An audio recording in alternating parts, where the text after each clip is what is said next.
Ok, c'est parti.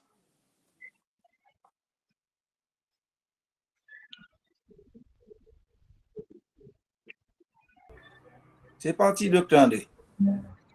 D'accord.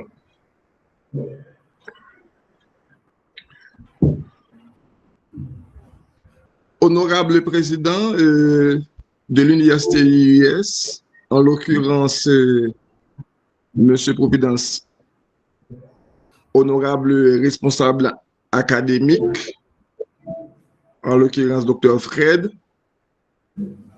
chers collègues enseignants, mesdames, messieurs les membres du jury, chers enseignants, chers candidats. C'est avec un grand plaisir et tout l'honneur que je tiens à féliciter les encadrements, je dirais, donnés aux étudiants en vue d'arriver jusqu'ici aujourd'hui. Et en ma qualité de président de jury, je souhaite que les membres du jury constatent ou encore mettent beaucoup d'accent sur les efforts conjugués qui respectent les conditions méthodologiques et académiques. Et je souhaite plein succès aux candidats. Ainsi, je déclare ouverte cette séance de soutenance. Merci.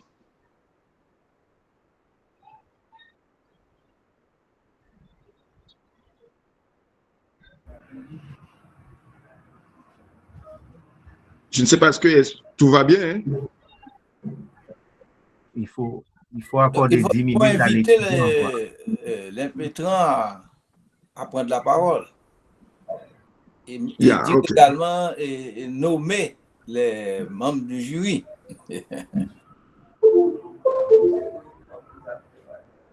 Par exemple, ici c'est Reynald Lauture.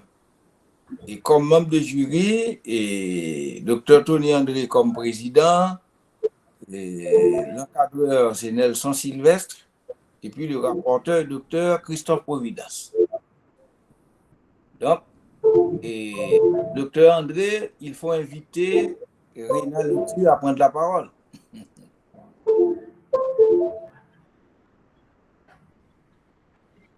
Bien? Oui. D'accord.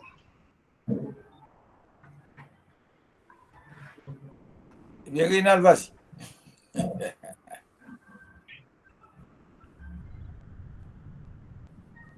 Alors, je la parole. Oui. Monsieur le président du jury, messieurs les membres du jury, distingués professeurs, chers invités, j'ai l'honneur de vous présenter mon mémoire intitulé « Causes et conséquences des dysfonctionnements du système judiciaire en Haïti, diagnostic et perspectives de réforme ». Ce travail s'inscrit dans un contexte national marqué par une crise profonde de justice qui affecte non seulement les institutions, mais également la confiance des citoyens envers l'État. Le choix de ce thème répond à une volonté de comprendre les racines structurelles de la crise judiciaire haïtienne et d'identifier des pistes de réforme adaptées à la réalité haïtienne. En Haïti, la justice est souvent perçue par les citoyens comme lente, inefficace, inaccessible, voire instrumentalisée. Cette conception partagée soulève une question fondamentale. Pourquoi le système judiciaire en Haïti peut-il remplir efficacement sa mission constitutionnelle et quelles sont les conséquences de ces dysfonctionnements sur l'état du droit et la société haïtienne. C'est autour de cette interrogation que s'est construite la problématique de ce travail. L'objectif principal a été d'identifier majeur de ce dysfonctionnement et d'en identifier les conséquences multiples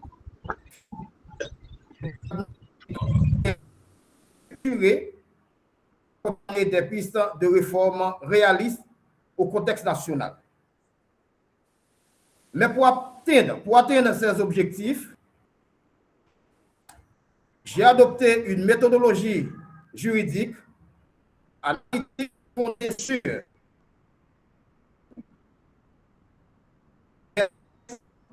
constitutionnel et législatif, l'étude des institutions judiciaires, la situation nationale et internationale, et enfin l'examen des rapports d'organisation spécialisés.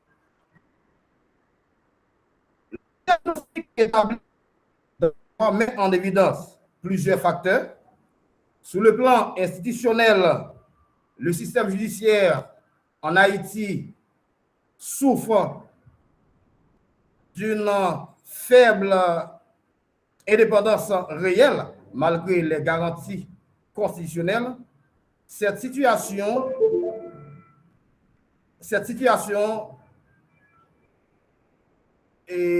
compromet la séparation des pouvoirs judiciaires et expose la justice à diverses influences. Sur le plan organisationnel, les tribunaux font face à un manque chronique de moyens matériels, de déficit de personnel qualifié et une mauvaise répartition des juridictions sur le territoire et une surcharge des dossiers entraînant une lenteur excessive des procédures. Le mémoire souligne également les limites des mécanismes de gouvernance judiciaire, notamment ceux relevant du Conseil supérieur du pouvoir judiciaire, dont l'action reste contrainte par des facteurs juridiques, politiques et financiers. Enfin, l'instabilité socio-politique et l'insécurité généralisée aggravent le dysfonctionnement et restreignent l'accès à la justice. Ces dysfonctionnements ne sont pas sans conséquences et les conséquences sont multiples. Sur le plan juridique, une insécurité juridique persistante, la détention préventive prolongée et la violation des droits fondamentaux. Sur le plan social, cette défaillance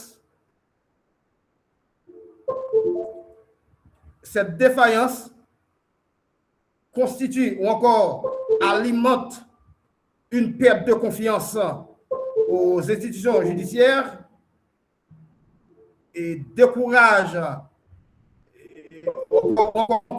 la pratique à la justice informelle et affaiblit la cohésion sociale.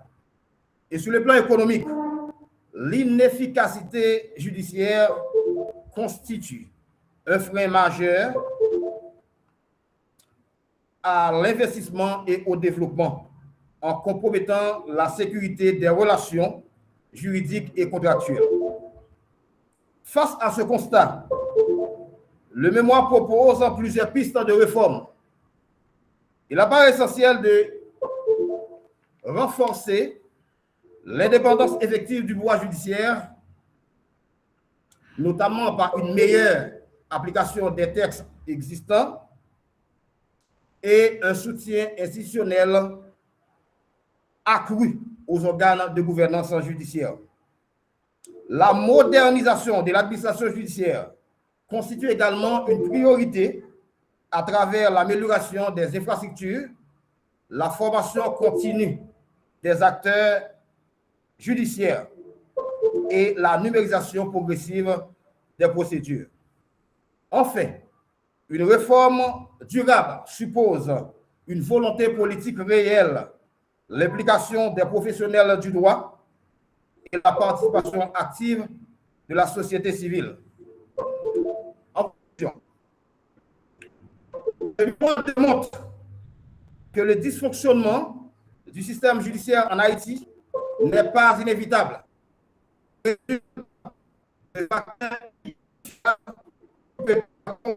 Par des réformes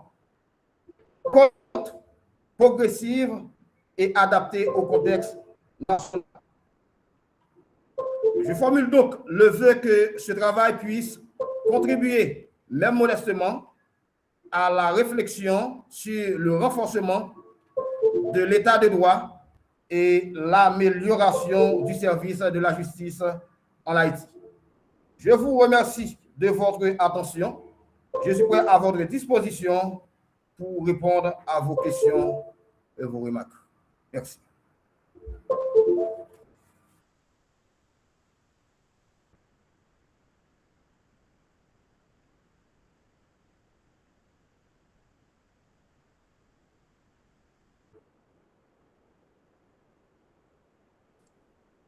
Docteur André,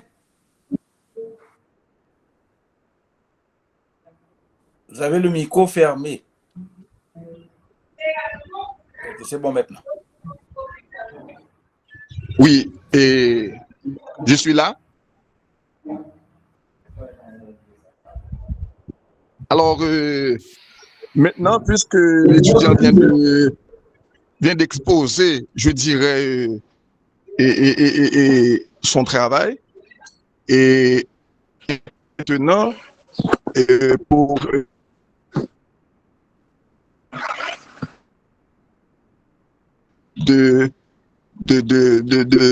je dirais, de s'adresser à l'étudiant en le questionnant surtout sur les fondamentaux et de son travail. Alors, c'est à cette phase qu'on arrive maintenant.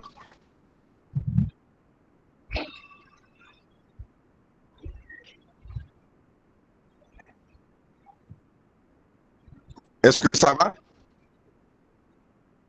Oui, donc docteur Providence, si la parole vous est accordée, si je comprends bien. Ok, merci, Monsieur le Président. Je salue mon collègue Nelson Sylvestre. Je remercie l'impétrant pour sa présentation.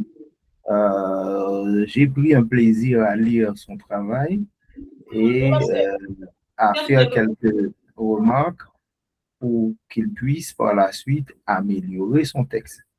C'est vrai que dans l'ensemble, il y a un effort qu'on reconnaît.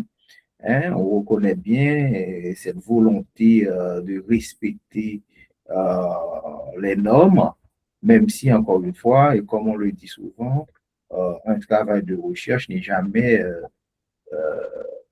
parfait. Voilà pourquoi on va faire des remarques à la fois sur la forme et sur le fond du travail. Déjà, au niveau de la page de couverture, je pense que tu dois faire mieux, Reynald. Il faut apprendre à respecter les normes, les règles. Donc, pour l'instant, je t'invite tout simplement à retourner dans le Canva et la feuille de style que l'IUS partage avec les étudiants pour vraiment prendre en compte ces éléments-là. Je voudrais faire quelques remarques également toujours sur la forme, sur les fautes. Les fautes d'orthographe, de grammaire. Ah ouais, il y a beaucoup de fautes. Et Reynald, donc je t'invite à relire ton travail ou à trouver quelqu'un pour t'aider aussi au niveau de la langue, du français. C'est vraiment important d'éviter. Bon, on comprend des fois l'étudiant est stressé, il oublie de mettre un mot, il oublie de bien écrire, mais on ne peut pas accepter ça au final. D'accord? Donc, je t'invite à faire attention. Si on regarde bien ton texte, déjà dans ton résumé, certes, il y a des éléments intéressants, mais c'est trop long. On ne peut pas avoir un résumé. euh, c'est comme toute une introduction que tu voulais faire. Donc, je t'invite à revoir ton résumé, à corriger les répétitions, parce que ça arrive souvent hein, dans ton texte. Il faut nettoyer, parce que quand on répète plein de choses, ça s'appelle du remplissage. D'accord? Donc, il faut éviter tout ça. Donc, je t'invite à nettoyer ton résumé. Et puis, à la fin, si tu mets quelques mots-clés, 6 mots-clés, ce serait sympa. D'accord? Le résumé ne peut pas dépasser une page. D'ailleurs, généralement, c'est environ 200 mots, hein, le résumé. Voilà. Donc, je t'invite à faire ça. Dans ton introduction, oui, il y a des éléments intéressants, mais encore une fois, tu aimes bien répéter les choses. Donc, plein de répétitions. Il faut, à mon avis, resserrer hein, pour aller plus rapidement à l'essentiel. C'est très, très important parce que le lecteur, finalement, il va se décourager. D'accord? Tu as effectivement bien présenté ta problématique, toujours dans ton introduction. OK, mais ce qui me gêne un peu, c'est les éléments de précision qui manquent. Hein? Il y a des éléments de précision. Hein? Période étudiée, type de justice analysée, et voilà quoi. On est sur Jacmel, mais on a l'impression tantôt que tu veux prendre en compte Haïti globalement. Donc, il faut vraiment préciser ces éléments-là.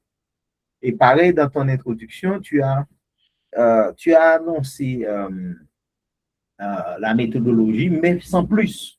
C'est comme si tu dis que tu auras des choses, alors que avec un paragraphe supplémentaire, tu aurais pu mettre l'accent sur le corpus documentaire, par exemple, la Constitution, alors les textes de référence, que ce soit la Constitution, les codes, les lois, etc., les rapports que tu comptais utiliser dans ton travail. D'accord? Donc, il manque un paragraphe hein, au niveau de ta méthodologie, surtout dans l'introduction pour éclairer, pour annoncer les choses proprement. OK? Donc, je t'invite à faire attention. Bon, alors, ton chapitre 1, c'est vrai qu'on on a apprécié, en tout cas, l'effort de mobiliser un certain nombre de textes. Hein, bon, euh, bon, on est d'accord avec Montesquieu, hein, cette mobilisation voilà, de Montesquieu, OK. Mais tu as des citations longues que tu as gardées, ce qui gêne un peu plus, c'est surtout tout de suite après, tu n'arrives pas à placer ou situer cette citation-là dans le cadre de ton travail. Donc, il faut expliquer brièvement l'utilité de telle illustration, par exemple sur Montesquieu, par rapport à ce que toi-même tu veux démontrer. D'accord? Donc, ce n'est pas parce que c'est Montesquieu, on met ça là et puis on passe à autre chose. Il faut pouvoir montrer ce que ça permet de comprendre sur Haïti. Donc là, on est déjà page 6, page 7. Je t'invite vraiment à ajouter encore. Tu gardes des paragraphes hein, dans ta tête, mais ce serait très bien utile au niveau du corps du texte pour permettre au lecteur de bien comprendre tes propos. C'est vrai que c'est un sujet assez intéressant, mais il faut aussi te mettre à la place du lecteur qui doit tout avoir, qui doit comprendre ce que tu veux démontrer. Autre élément pour aller très vite, on a toujours dit à nos étudiants, quand on fait une illustration dans un texte, que ce soit une figure, un graphe, un tableau, peu importe, il y a trois parties, 3 éléments. D'accord? Il y a le titre, il faut vérifier, éviter les fautes d'orthographe, vérifier bien le titre approprié. Il y a le corps de l'illustration et puis il y a la source. Il faut vraiment que les étudiants puissent vraiment comprendre ça. Peu importe l'illustration, on veut mettre une photo, on veut mettre un graphe, il faut vraiment faire attention à ces éléments. Donc, je t'invite, figure 1 et d'autres, toutes tes illustrations, je t'invite à jeter un coup d'œil et à corriger les éléments pour permettre au lecteur de bien comprendre ce que tu voulais démontrer. Bon, toujours dans ton premier chapitre, tu as présenté, et tu as raison de présenter le CSPJ, tu as présenté un certain nombre d'éléments, je trouve que c'est intéressant, la Cour de cassation, d'accord? Mais à chaque fois, tu n'ajoutes pas une transition vers l'enjeu que toi-même, dans ton travail, ce que tu veux vraiment démontrer, à savoir expliquer en quoi ce fonctionnement que tu décris, hein, que ce soit le fonctionnement de la Cour de cassation, CSPJ, à chaque fois, il faut expliquer en quoi ça affecterait la sécurité juridique. Et donc, à chaque fois, il faut toujours faire ressortir ça. Ça manque. Tu gardes des paragraphes qui auraient pu vraiment ajouter de la valeur à ton texte un peu plus. Donc, le cadre législatif que tu as posé, c'est utile, mais encore une fois, il faut une synthèse des textes les plus importants. Il ne faut pas non plus, voilà, il faut encore une fois une synthèse. J'ai l'impression que tu refuses de donner des éléments au lecteur pour qu'il puisse comprendre ce que tu veux démontrer. Au niveau de, toujours est-il, hein, dans tout ton texte, il y a plein de fautes de grammaire, de syntaxe, d'orthographe. Je t'invite à, des fois, tu ne mets pas d'accent, etc.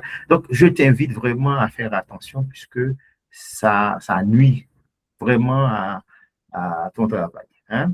Et puis, bon, tu as, par exemple, page 22-23, tu as ajouté, tu as une section qui porte sur le manque de personnel. Hein? Moi, j'ai bien aimé, d'accord, cette section. Mais tu vois, j'aimerais bien que même dans cette section, non seulement en évitant les fautes, puisqu'il y en a, hein, encore une fois, les fautes d'orthographe, mais de distinguer quantité de personnel, de qualification, hein, je trouve que ça manque, et leur répartition territoriale. Tu vois, il faut distinguer ça. Il faut vraiment, parce que on a l'impression que tu n'arrives pas vraiment à bien préciser les choses. Donc, je t'invite, même si c'est une section intéressante, à bien distinguer ces choses-là. Quantité de personnel, qualification et répartition territoriale. Ça peut donner une valeur ajoutée à ton travail. Autre élément, bon, on apprécie les données sur la prison civile de Jacmel. D'accord? C'est très, très important, mais tu aurais pu aussi les mettre davantage en valeur pour expliquer clairement pourquoi cette illustration-là, hein, en quoi ça permet de démontrer le dysfonctionnement systémique, le dysfonctionnement de ce système. Hein, donc oui, les données sont intéressantes, même si ce sont des données secondaires, très intéressantes, mais il faut, encore une fois, argumenter pour renforcer tout ce qu'on a dit. On a déjà parlé des illustrations globalement, et notamment figure 1, figure 2, etc. Donc, je t'invite déjà à vérifier, quand on dit le corps de l'illustration, il faut vérifier vraiment le contenu, c'est-à-dire il ne faut pas se tromper de pourcentage, il faut pas, je t'invite à vraiment faire attention à tout ça. Et l'autre difficulté que tu as dans ton texte, c'est que tu utilises des rapports, etc., qui sont intéressants, oui, mais tu ne mets pas de référence forcément. Et je t'invite à prendre en compte ce que l'IUS exige comme règle en matière de référence ou de citation et règle en matière de présentation de la bibliographie. Il faut être rigoureux jusqu'au bout. Hein? Donc, je t'invite vraiment, encore une fois, à aller jusqu'au bout dans ces choses-là, parce que sinon, ça risque de ne pas bien, en tout cas, on risque de ne pas accepter le dépôt final. Ton troisième chapitre fait un diagnostic général et qui reprend d'une certaine manière les deux chapitres précédents. Mais encore une fois, plein de répétitions. Tu vois, tu me donnes l'impression des fois tu ne progresses pas correctement. Tu me donnes l'impression de tourner en haut. Dans ce chapitre, ce serait bien d'ajouter une synthèse. Bon, on peut dire, ça peut être une illustration, hein, visuelle, graphique, je ne sais pas, quelques éléments, un élément, une matrice, voilà, en tout cas, qui pourrait relier dans cette illustration, tu vas présenter les causes, les effets et les réformes. Ce serait intéressant dans ce chapitre de pouvoir faire ça pour améliorer ton texte. OK? Alors, et puis pareil, alors là, on était surtout page 33, d'accord? Page 33 du chapitre 3. Page 34, pareil pour les citations bibliques, on n'a rien contre, hein? Moi, je n'ai rien contre. Surtout, ça reste secondaire, mais attention, il faut pas faire passer la Bible comme la référence. D'accord? Puisque c'est un texte à vocation juridique, donc scientifique, il faut se concentrer sur les références, les textes juridiques et institutionnels. D'accord? Donc, il faut vraiment limiter cette place que tu accordes à cette citation biblique. Mais on peut toujours l'utiliser, mais tout de suite, on repart sur les bonnes bases, à savoir les références juridiques et institutionnelles. J'espère que c'est clair pour toi et pour les autres, parce qu'il y a des gens qui pensent que on va résoudre leurs questions de foi dans un mémoire. Attention, la foi, c'est la foi, c'est votre relation personnelle, même voilà. Okay, mais il ne faut pas croire que c'est ce qui va vous faire réussir, c'est ce qui va vous... Non, il faut, quand on utilise une référence, il faut que ça apporte réellement des éléments, en tout cas, que ça puisse renforcer le travail. Bon, alors, il y a plein de choses. Par exemple, on aurait pu parler du rôle que tu as, en tout cas, du rôle du CSPJ que tu as annoncé. Bon, tu as discuté. Moi, je trouve que c'est intéressant. Mais il faut aussi voir comment est-ce que CSPJ fait pour exercer d'une certaine manière son contrôle sur le personnel judiciaire. Hein? Donc, il faut voir des éléments de traçabilité, etc. Donc, ça aurait été intéressant d'abonder dans ce sens-là. Vous voyez, donc c'est très important de faire attention, de compléter ça pour montrer aussi quelqu'un qui lit le mémoire puisse comprendre les éléments de faisabilité juridique, les réformes législatives et même la réforme constitutionnelle. Hein? Et donc, il faut vraiment argumenter en ce sens.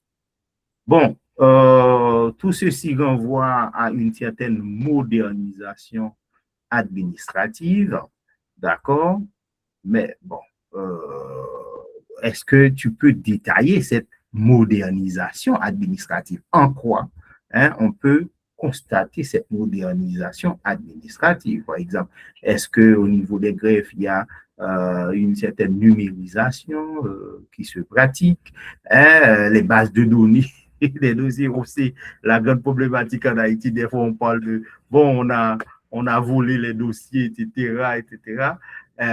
Est-ce qu'il y a, est-ce que tu peux ajouter en termes de suivi des délais, qu'est-ce qui est mis en place pour témoigner de cette modernisation administrative, l'archivage, les statuts judiciaires, etc., etc. Donc, on est resté sur notre faim en lisant ça et je t'invite au niveau de la page 38 déjà à voir ce qui peut être amélioré.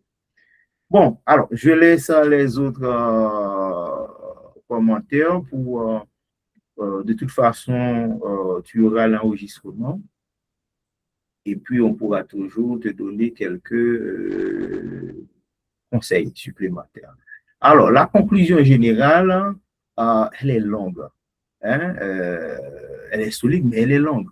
Hein, donc, il faut encore une fois aller à l'essentiel. Par exemple, il rappelle de la problématique, les principaux résultats, validation de l'hypothèse, limite, recommandations prioritaires. Évite de mettre trop de blabla. On a déjà évoqué la bibliographie, il faut, parce que je trouve que tu aurais pu utiliser plus de textes, parce qu'il y a quand même, je trouve que c'est courte, hein, ta bibliographie, elle est courte, d'autant plus que tu as quand même pas mal de textes de références que tu as utilisés. Hein, tu aurais pu vraiment faire les références, et même il y a des auteurs qui ont traité même au niveau des presses de l'IUS, il y a pas mal de publications sur le système judiciaire haïtien, sur plein de sujets. Hein, et donc, il ne faut pas être un bon paresseux. C'est ce qu'on dit à nos étudiants. Puisque heureusement à l'IUS, la littérature existe et l'IUS produit cette littérature et scientifique reconnue mondialement. Il ne faut pas non plus se mettre à faire voilà, un travail sans base scientifique. Je m'arrête là sur les commentaires et remarques. Je poserai quelques questions à l'étudiant. Il pourra nous répondre. Il parle de système judiciaire haïtien dans son ensemble. Et c'est là aussi on a relevé ce manque de précision. Hein, mais en même temps, il mobilise les données sur Jacmel. Donc, il ne faut pas confondre Jacmel à Haïti. Donc, comment est-ce qu'il pourrait justifier, donc peux-tu justifier cette articulation entre diagnostic national de la situation et l'illustration locale? Bon, si tu réponds à cette question, je pense que tu vas voir quelle est la stratégie à mettre en œuvre pour préciser les choses déjà dans ton travail. Deuxième question que j'aimerais bien poser, tu parles d'indépendance du pouvoir judiciaire. D'accord? Est-ce que tu peux faire le distinguo pour nous entre indépendance formelle du pouvoir judiciaire et indépendance réelle de ce pouvoir judiciaire dans le contexte haïtien? Hein? Indépendance formelle et réelle ou réelle, comment tu vois ça? Qu'est-ce que tu peux nous dire? Est-ce que vraiment on peut... Qu'est-ce qu'on doit dire? Qu'est-ce qu'on doit... Si on discute avec des gens, est-ce qu'on peut parler formel ou réel en termes de dépendance? Troisième question. Donc, tu as parlé du CSPJ. C'est très bien.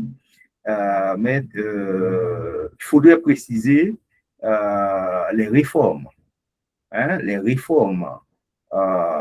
Ou encore mieux, dans ton travail, quelles sont les réformes précises, d'après toi, et qu'on pourrait adopter pour renforcer son autonomie et surtout son efficacité?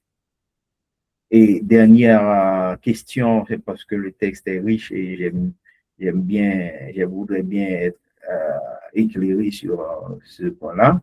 Tu parles de détention préventive prolongée. Bon, quelles mesures, selon toi, mesures immédiates, qui pourraient permettre à ce système-là de réduire ce phénomène? Quelles sont les mesures, si tu préfères, qui pourrait permettre de réduire ce phénomène de détention préventive prolongée. Merci, je m'arrête là, Monsieur le Président. Merci pour ce temps de parole et j'attendrai avec impatience les réponses, le retour de l'étudiant. Merci beaucoup.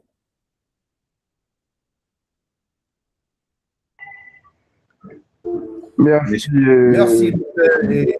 Prudence.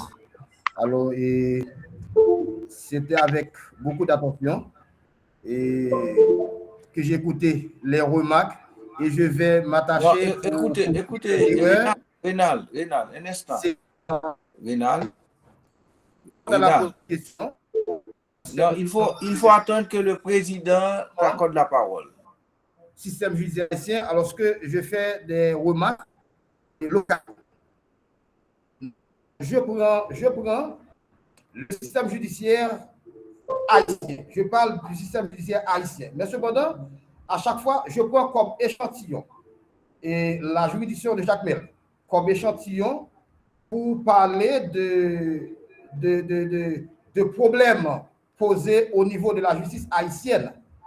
Et bien que chaque fois, j'ai essayé de comprendre, ou encore par des analyses, des rapports,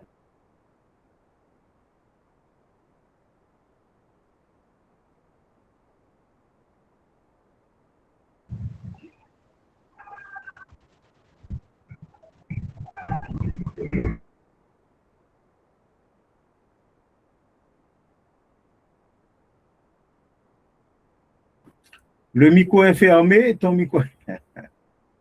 Le micro est fermé, et puis il fallait attendre le président, mais bon. Oui. Voilà, c'est bon. D'accord. Merci, docteur Providence. Merci. Alors, c'est pas erreur. Oui, alors, docteur, je vais répondre à la première question concernant le dysfonctionnement du système judiciaire haïtien. Alors,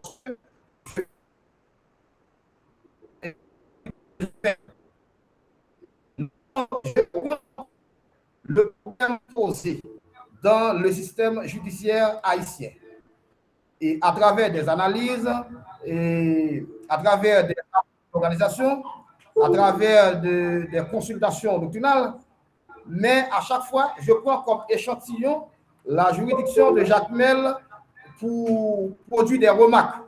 Alors, c'est tout simplement pour produire des remarques, mais cependant, le problème posé concerne tout le pays. C'est dans le système judiciaire haïtien qu'on retrouve ces problèmes-là, ces dysfonctionnements. Alors, je parle de ces dysfonctionnements à travers national, mais je prends comme échantillon la juridiction de Jacmel pour produire des remarques. Et alors, c'est tout simplement ça. Concernant la deuxième question, c'est faire la distinction entre l'indépendance formelle et l'indépendance réelle. Alors, normalement, il n'y a pas de grande différence quand je parle de l'indépendance formelle. C'est-à-dire que l'indépendance formelle, c'est que ça prend une forme normative. Dans la forme normative, on parle de l'indépendance parce que ça est fondé par la Constitution, par les textes de loi. On parle de l'indépendance judiciaire parce que ça, l'indépendance judiciaire est garantie déjà par la Constitution, donc de façon formelle. Et l'indépendance réelle, c'est lorsque, dans la pratique, si on voit effectivement que cette indépendance est établie, eh bien, on parle de l'indépendance réelle. Mais bien que dans la pratique, ce n'est pas ça. Dans la pratique, c'est qu'on n'a pas une indépendance réelle du système judiciaire en Haïti. Et on constate qu'il y a pas mal des ingérences politiques qui fragilisent cette indépendance et qui rendent cette indépendance très faible. Normative. Et l'indépendance réelle, c'est est-ce que normalement dans la pratique, eh bien, on voit une indépendance du pouvoir judiciaire par rapport aux autres pouvoirs. C'est-à-dire, par rapport à l'exécutif. La parler du CSPJ et à cause de la question concernant le CSPJ et la réforme. Bon, alors, mais de toute façon, je vais essayer de dire quelque chose concernant le CSPJ et la réforme, bien que je n'avais pas bien entendu la question. Et je crois que il y a pas mal de réformes faites dans le système judiciaire haïtien. Et normalement, la création du CSPJ est l'une des réformes portées dans le système judiciaire haïtien qui a pour rôle de contrôle, de surveillance, de discipline et encore pour la garantie de la carrière des magistrats. Donc, alors, ça peut arriver que je suis hors de cette question parce que je n'avais pas entendu bien, mais j'ai essayé quand même de parler du CSPJ et d'une question de réforme. Et enfin, la quatrième question, c'est... Alors, qu'est-ce que je peux dire concernant la détention préventive prolongée? Alors, comment selon moi, on peut mettre un fin ou encore améliorer ce problème? Dans mon travail, j'ai parlé de la modernisation de l'administration judiciaire et à travers une amélioration ou encore la modernisation et des procédures. Donc, je parle également qu'il est nécessaire de mettre une base de données à travers les institutions judiciaires et cela va encourager ou encore cela va permettre que les dossiers ne sont pas restés en souffrance et encore cela va permettre qu'il n'y a pas d'engorgement des dossiers dans les cabinets d'instruction parce qu'on a une base de données permettant de travailler rapidement sur les données et encore sur les dossiers qui va arranger ou encore résoudre ce problème de détention préventive prolongée et qui sont des conséquences graves où les justiciables ou encore les justiciables parce que ça constitue chez les citoyens ou encore les justiciables une certaine méfiance par rapport à la justice. Merci.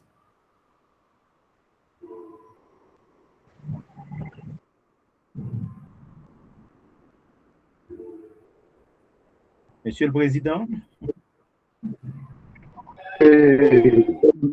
Merci. Alors, j'ai deux petites remarques à faire. Premièrement, il faut dire que j'ai apprécié l'intervention du docteur Christophe Providence et mettant l'accent sur certains éléments manquants et qui pourraient, je dirais, valoriser les efforts de l'étudiant rénal. Alors, ce que je vais conseiller surtout à l'impétrance, c'est de bien mettre de l'accent sur les interventions du docteur Christophe Providence et qui sont vraiment importantes et ça va aider et d'améliorer le travail, je dirais, d'éclairer les points avancés parce que n'oubliez pas que nous entamons là un sujet très sensible et c'est un très beau sujet. Et donc, selon l'intervention du docteur Christophe, on pourrait faire mieux. Alors ici, c'est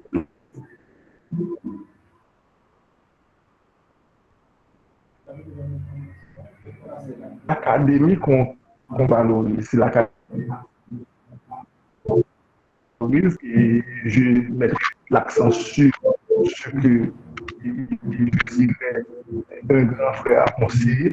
Donc, je remercie aussi l'étudiant pour ses efforts et de présenter le travail. Donc, tout ce qu'on a à faire, c'est d'aller mettre des accents sur ce qu'on nous a recommandé et qui sera mieux pour le travail. C'est tout ce que j'avais à avancer. Donc, alors, je ne sais pas, et je possède et je succède à l'MC et le micro est comme ça, il va pouvoir continuer avec, je dirais, la facilitation, je dirais, des débats dans ce cas.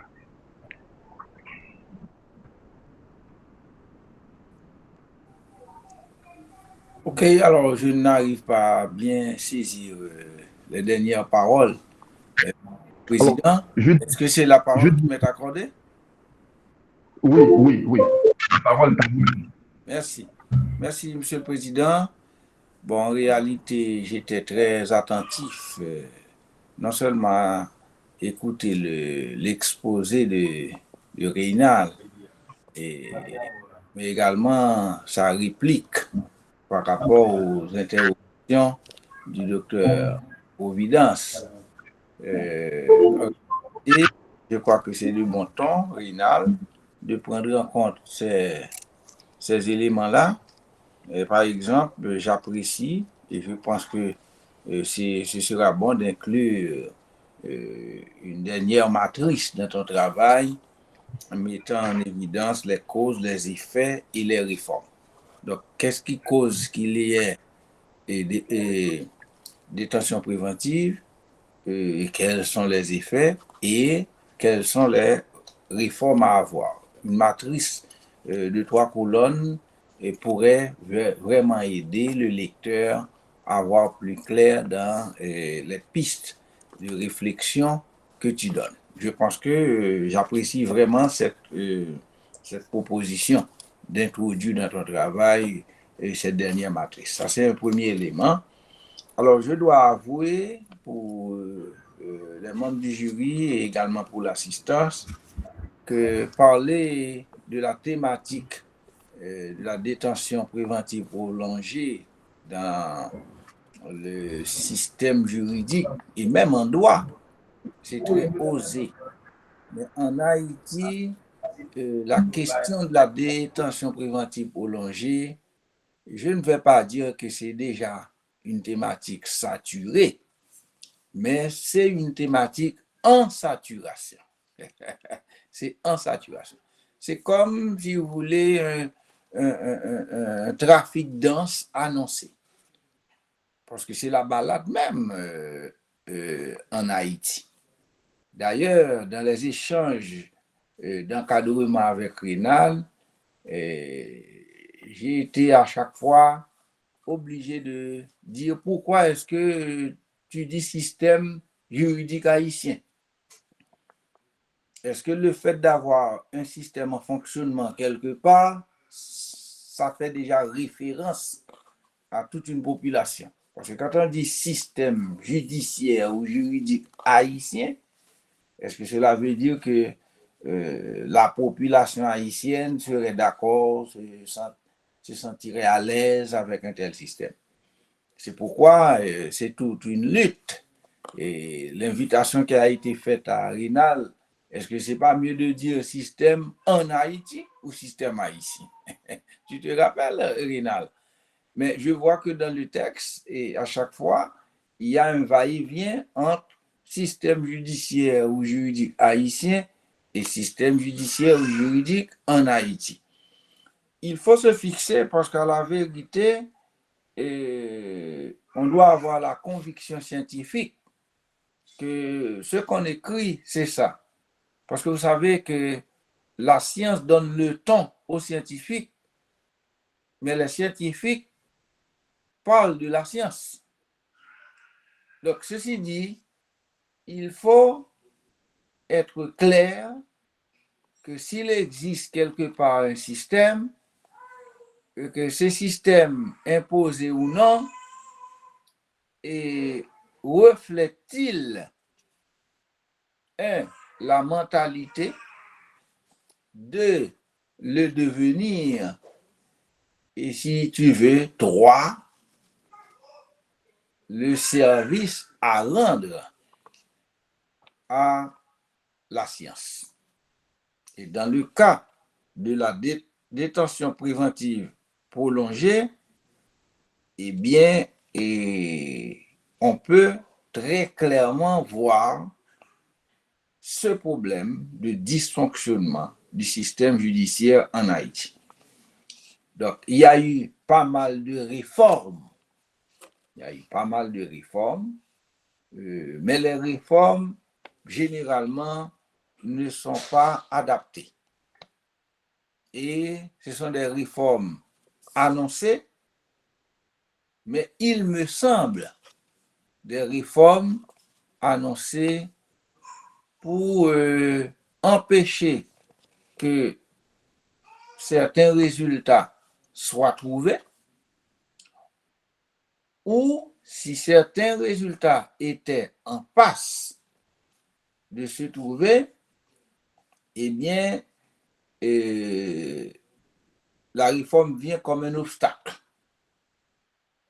Il y a un article même paru dans les presses de l'IIS pour montrer que la plupart du temps, en Haïti, toute intervention dans le système juridique, par moment, s'apparente à une volonté de faire en sorte qu'il y ait dysfonctionnement. Et c'est grave. Donc, je pense que ces éléments-là sont traités dans ton travail, mais tu as besoin de montrer une certaine conviction pour ne pas te retrouver dans ce vacillement pour dire que c'est un système judiciaire haïtien ou c'est un système judiciaire en Haïti. Et tu serais mieux armé pour parler de ce dysfonctionnement. Alors, il y a des points, des aspects de qualité dans le travail de Rénal. Et j'invite, et bon, une fois les changements faits et le dépôt officiel fait, et les lecteurs verront que Rénal a fait l'effort d'avoir des titres, un effort d'élaboration des titres. Donc, si on va dans le texte de Rénal, vraiment, il y a un effort d'élaboration des titres. Mais il me semble également que Rénal a des limitations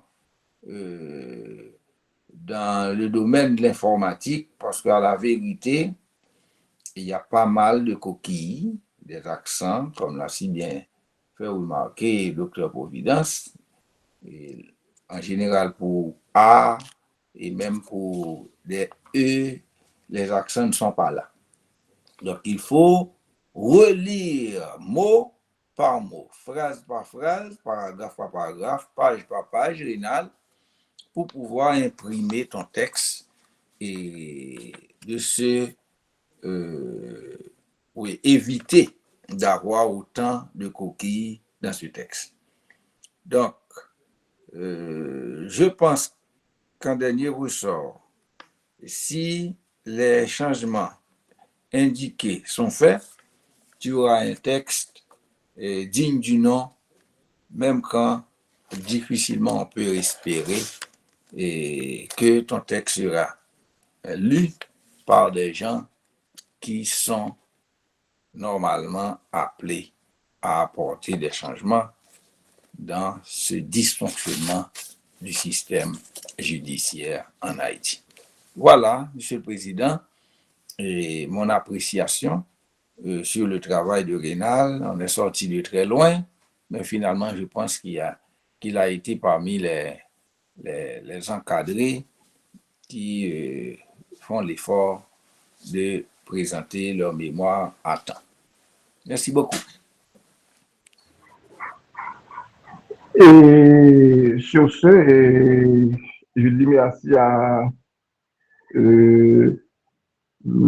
Son. Je remercie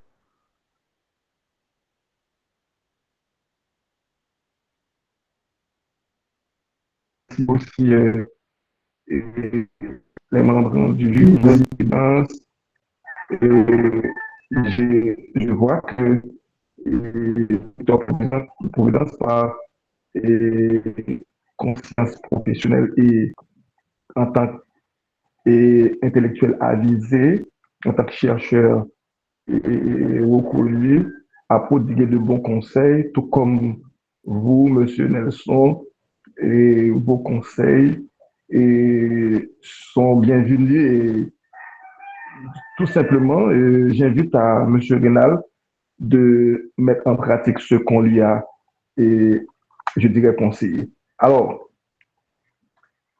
selon moi, tout est dit, tous les mots sont placés. Il reste à M. Rénal de faire de son mieux pour, je dirais, finaliser son travail. Merci. Merci à vous tous et à vous toutes. Et c'était un réel plaisir. On demande à arrêter l'enregistrement, s'il